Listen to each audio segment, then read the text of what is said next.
الرحمن الرحيم. باب المساجد التي على طرق المدينة والمواضع التي صلى فيها النبي صلى الله عليه وسلم. وبالسند المتصل منا إلى الإمام الهمام الحافظ الحجة أمير المؤمنين في الحديث أبي عبد الله محمد بن إسماعيل بن إبراهيم بن المغيرة بن برد البدل الجعفري البخاري رحمه الله تعالى متعنا بعلومه وقيوده وبركاته آمين.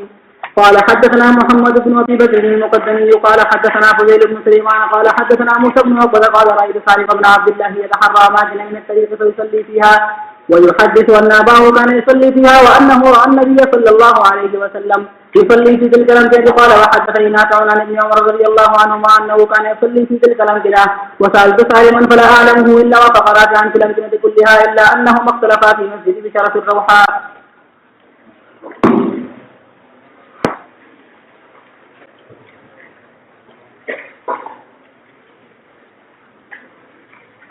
بسم الله الرحمن الرحيم. الحمد لله رب العالمين والصلاة والسلام على رسوله الكريم وعلى آله وأصحابه أجمعين. أما بعد، یہ باب ہے ان مساجد کے بارے میں جو مدینہ منورہ کے راستوں پر واقع، یعنی مکہ مکرمہ سے اگر کوئی شخص مدینہ منورہ جائے تو راستے میں جو مساجد ہے اور والمواضع التي صلى فيها النبي صلی اللہ علیہ وسلم، اور ان مواضع کا بیان ہے اس میں جس میں مدینہ منورہ جاتے ہوئے یا مدینہ منورہ سے آتے ہوئے آپ نے نمازیں پڑھے مقامات. آگے پہلے ایک مختصر حدیث روایت کی ہے حضرت موسیٰ بن عقبہ رحمہ اللہ،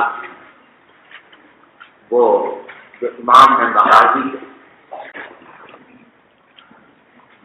کی احادیث ان سے مروی ہیں اور مغازی پر ان کی کتاب بھی ہے. وہ فرماتے ہیں کہ رأیت سالم بن عبداللہ، میں نے حضرت سالم بن عبداللہ کو دیکھا، اور سالم بن عبداللہ جو ہیں حضرت عبداللہ بن عمر رضی اللہ عنہ کے شاگرد بیٹے ہیں اور شاگرد بھی.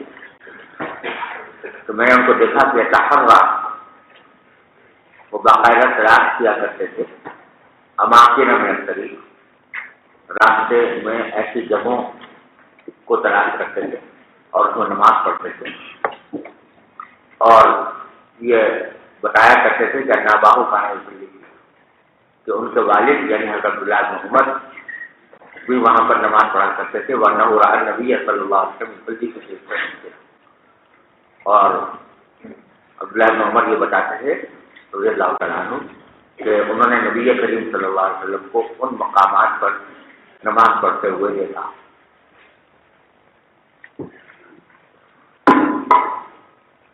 قال وحدثني نافع عن ابن عمر، اور موسیٰ بن عقبہ کہتے ہیں کہ ایک طرف تو سالم بن عبداللہ کو میں نے دیکھا کہ وہ خاص خاص مقامات کو تلاش کر کے وہاں پر نمازیں پڑھا کرتے تھے. دوسری طرف نافع جو عبداللہ بن عمر کے دوسرے شاگرد ہیں اور ان کے مولا ہیں، انہوں نے مجھے بتایا عبداللہ بن عمر سے روایت کر کے انہو کان یصلی فی تلک الامکنہ کہ عبداللہ بن عمر وہاں پر نمازیں پڑھتے تھے. تو گویا دو عبداللہ بن عمر کے دو شاگرد یعنی سالم اور نافع دونوں نے یہ بات بتائی کہ حضرت عبداللہ بن عمر جب مکہ مکرمہ اور مدینہ طیبہ کے درمیان سفر کرتے تھے تو ان مقامات پر نمازیں پڑھتے تھے. وسألت سالما، اور جو مقامات نافع نے بتائے تھے ان کے بارے میں میں نے سالم سے پوچھا کہ نافع یہ بتا رہے ہیں کہ فلاں فلاں مقامات پر حضور نماز پڑھتے تھے اور عبداللہ بن عمر پڑھا کرتے تھے. تو کہتے ہیں کہ فلا اعلمہ الا وافق نافع فی الامکنہ کلھا. تو سالم نے موافقت کی نافع کی ان تمام مقامات، جو مقامات نافع نے بتائے تھے کہ وہاں عبداللہ بن عمر نماز پڑھتے تھے اور یہ کہتے تھے کہ حضور اکرم صلی اللہ علیہ وسلم نے یہاں پر نماز پڑھی ہے. ان تمام مقامات کو میں سالم نے نافع کی موافقت کی، یعنی کہا کہ ہاں ٹھیک ہے نافع جو جگہ بتا رہے ہیں وہ درست ہے. اللہ نو مختلف اختلافا فی مسجد بشرط الروحہ، البتہ ان دونوں کا اختلاف ہوا ہے ایک مسجد کے بارے میں جو شرف الروحہ کے اندر واقع ہے۔ شرف الروحہ جگہ کا نام ہے، تو وہاں اس مقام پر جو جگہ نافع نے بتائی وہ کچھ اور تھی اور سالم نے جو بتائی وہ کچھ اور تھی۔ باقی تمام مقامات میں دونوں کا اتفاق رہا کہ یہی وہ جگہ ہیں جہاں پر حضرت عبداللہ بن عمر نماز پڑھنے کا ثواب کرتے تھے اور بتاتے تھے کہ رسول کریم صلی اللہ علیہ وسلم یہاں نمازیں پڑھی۔ یہ مختصر حدیث ہے اور آگے پھر نافع کے حوالے سے انہوں نے موسیٰ بن عقبہ نے مفصل روایت نقل کی ہے جس میں ان جگہوں کا بتایا ہے جہاں پر عبداللہ بن عمر نماز پڑھا کرتے تھے اور رسول کریم صلی اللہ علیہ وسلم کے بارے میں ذکر کرتے تھے کہ آپ یہاں نماز پڑھیں۔ اس حدیث میں آپ یہ دیکھ رہے ہیں کہ حضرت عبداللہ بن عمر نے بہت زیادہ اہتمام کیا ان مقامات کو تلاش کرنے کا اور وہاں پر نماز پڑھنے کا جہاں کبھی حضور اکرم صلی اللہ علیہ وسلم نے نماز پڑھی۔ لہٰذا یہ حدیث اس بات کی دلیل ہے کہ نبی کریم صلی اللہ علیہ وسلم کے معاصر جہاں جہاں آپ تشریف لے گئے، جہاں آپ نے نمازیں پڑھی، ان کو محفوظ رکھنا اور ان کے اندر خصوصی اہتمام کر کے وہاں پر نماز پڑھنا، یہ صحابہ کرام سے اور تابعین سے ثابت ہے۔ آج کل جو یہ سلفی حضرات پیدا ہوئے ہیں سعودی عرب میں خاص طور پر، کہ جنہوں نے جو اپنے آپ کو سلفی کہتے ہیں، تو وہ یہ کہتے ہیں کہ معاصر بزرگوں کے معاصر سے تبرک یہ جائز نہیں ہے، بلکہ بعض اوقات کو شرک قرار دے دیتے ہیں۔ چنانچہ بڑے افسوس کی بات ہے کہ سعودی عرب میں اس وقت جو نبی کریم صلی اللہ علیہ وسلم کے مختلف معاصر تھے کہ آپ نے فلاں جگہ نماز پڑھی تھی یا فلاں جگہ جہاد کیا تھا یا فلاں جگہ فلاں کنویں سے پانی پیا تھا، ان تمام معاصر کو باقاعدہ اہتمام کر کے مٹایا گیا، اور اس لیے مٹایا گیا ہے، یہ کہہ کر مٹایا گیا ہے کہ یہ شرک کا دروازہ کھول رہے ہیں، لوگ آتے ہیں یہاں پر اور اس سے تبرک کرتے ہیں اور یہ تبرک شرک ہے۔ اور یہ لوگ جو ہیں یہ بہت ہی زیادہ تشدد سے اس معاملے میں کام لے رہے ہیں، اور ان کی باقاعدہ ایک جماعت ہے جو ان معاصر کے مقامات جو ابھی تک باقی ہیں جن کو ابھی تک ختم نہیں کر سکے، تو وہاں لوگوں کو اگر کھڑی ہوتی ہے جماعت اور جانے سے منع کرتی ہے۔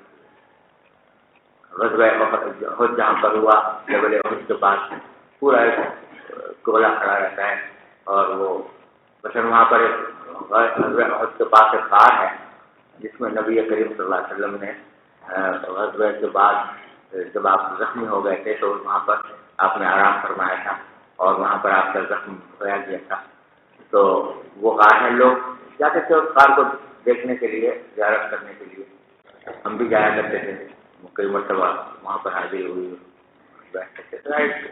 آدمی کو ایمان تازہ ہوتا ہے، ایمان اس وقت تصور آدمی باندھتا ہے، تو اب وہاں پر لاٹھی بردار لوگ تھے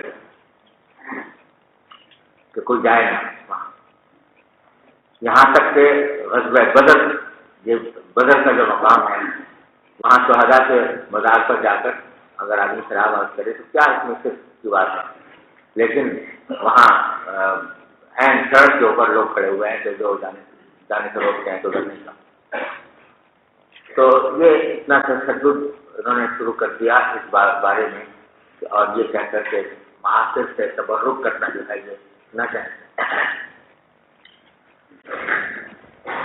اور لے دے کر استدلال جو ہے وہ ایک بات ہے، وہ بات یہ ہے کہ یہ جو غزوہ حدیبیہ کے موقع پر نبی کریم صلی اللہ علیہ وسلم نے جس طرف کے نیچے بیعت لی، جس کو شجر رضوان کہا جاتا ہے.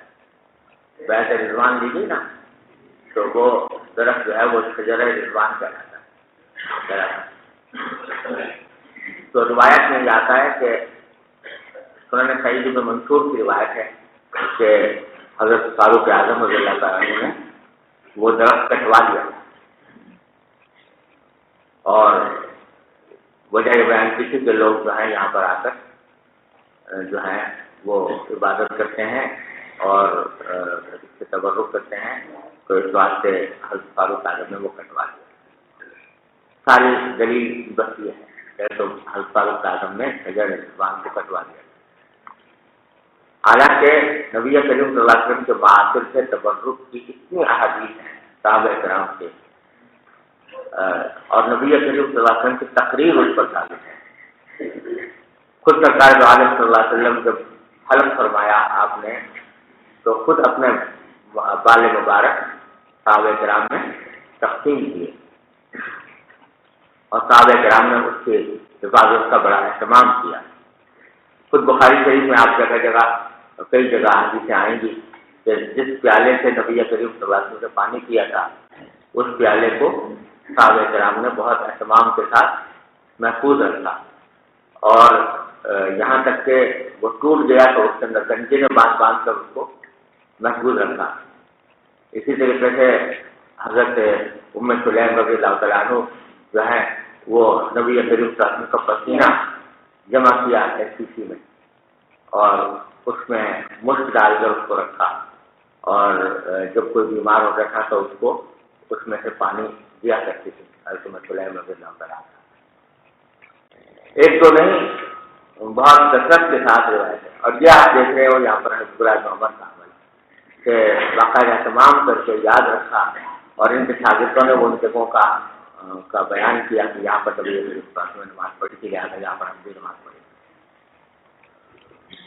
حضرت عبداللہ بن عمر کا یہ حضرت عمر بن عبد العزیز رحمۃ اللہ علیہ نے مدینہ منورہ کی مسجدوں میں جس مسجد میں نبی کریم صلی اللہ علیہ وسلم کا جانا ثابت تھا وہاں پر منقش پتھر لگوا دیے. عمر بن شبہ نے اخبار مدینہ میں یہ روایت نقل کی ہے کہ عمر بن عزیز نے جو حکم دیا تھا کہ جس جگہ پر نبی کریم صلی اللہ علیہ وسلم نے نماز پڑھی ہے تو وہاں پر منقش پتھر لگا کر اس کو محفوظ کیا جائے کہ جہاں پر حضور کا کسی شعبہ ثابت ہے. تو صحابہ کرام اور تابعین کی روایات اس قدر بے شمار ہیں کہ ان کا شمار کرنا بھی مشکل ہے جس کو نبی کریم صلی اللہ علیہ وسلم کے معاصر کو محفوظ رکھنے اور اس سے تبرک کرنے کا ثبوت ملتا ہے. جہاں تک شجر رضوان کا تعلق ہے تو آپ نے پتہ نہیں مغازی میں غزوہ حدیبیہ تو بیان پڑھ لیا کہ نہیں تو وہاں آپ پڑھیں گے کہ ہوا یہ تھا کہ وہ درخت کہ جس کے نیچے نبی کریم صلی اللہ علیہ وسلم نے بیعت لی تھی وہ بعد میں جو ہے وہ صحابہ کرام کو یاد نہیں رہا کہ کون سا درخت تھا صحابہ کرام اور تابعین کو. تو وہاں پر حدیث میں آتا ہے کہ وہ کہتے ہیں کہ ہمیں پتہ نہیں بعد میں پتہ نہیں خفی آ گئی نا مقام ہمیں اس کی جگہ جو ہے وہ پوشیدہ ہو گئی. تو وہ کچھ لوگ ایک مرتبہ اس درخت کے پاس کھڑے کسی درخت کے پاس کھڑے نمازیں پڑھ رہے تھے تو صحابی نے کہا کہ بھائی تمہیں کہاں سے بتا دیا کہ یہ وہ درخت ہے ہمیں تو وہ یاد رہا نہیں اگر تمہیں پتا ہے تو جس سے معلوم ہوتا ہے کہ وہ درخت کا صحیح پتہ رہا نہیں کہ کون سا درخت. تو حضرت فاروق اعظم علیہ السلام نے غالباً اس لیے کٹوایا کہ لوگ جو ہیں اپنے قیاس سے اس درخت کو شجر رضوان قرار دے کر اور اس کے پاس نمازیں پڑھتے تو اس واسطے حضرت فاروق اعظم نے اس کو کٹوا دیا. لیکن خود فاروق اعظم کا یہ عمل منقول ہے کہ حضرت زبیر رضی اللہ تعالیٰ عنہ کے پاس جو حنزہ تھا یعنی نیزہ وہ جو حضرت نبی کریم صلی اللہ علیہ وسلم نے غزوے میں استعمال فرمایا تھا تو وہ زبیر کے پاس تھا. تو حضرت فاروق اعظم علیہ السلام نے بڑے اہتمام کے ساتھ ان سے وہ لیا اور کہا کہ بھائی یہ مجھے دے دو میں اپنے پاس حفاظت رکھوں گا.